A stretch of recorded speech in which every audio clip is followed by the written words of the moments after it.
Pagsubok sa bagong bagay. Pang-anim na tayo ka-success.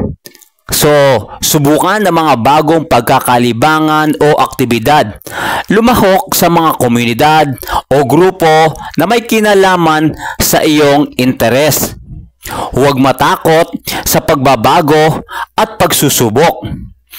Ang pagsusubok sa bagong bagay ay isang magandang paraan upang mapalawak ang iyong karanasan at matuklasan ang mga bagong interes. Narito ang ilang mga idea na maaari nating gawin upang masubukan ang mga bagong pagkakalibangan. So, ka-success, una sa listahan natin ay ang mag-eksperimento sa bagong aktibidad. Subukan ang mga bagong aktibidad o libangan na hindi mo pa nasusubukan dati. Maaring ito'y maging pag-awit, pagsusulat, paglalaro ng bagong sports o pag-aaral ng bagong kasanayan. Pangalawa, lumahok sa komunidad. Sumali sa mga komunidad o grupo na may kaugnayan sa iyong interes.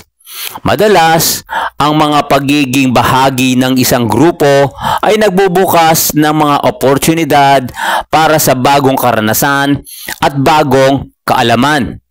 So, yung pangatlo natin, ka-success, huwag tayong matakot sa pagbabago.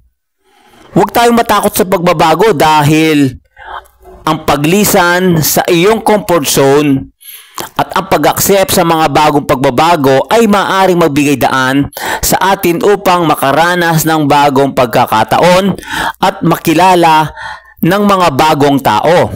Alam mo ba, ang buhay ay mas masaya at mas kumpletong nararanasan kapag handa kang subukan at tanggapin ang mga bagong bagay.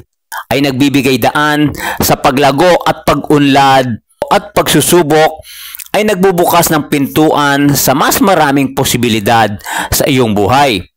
Hindi lamang ito nagdadagdag ng kulay at saya sa iyong araw-araw na buhay, kundi nagdadala din ito ng pag-unlad at pagpapalalim ng iyong pagkatao.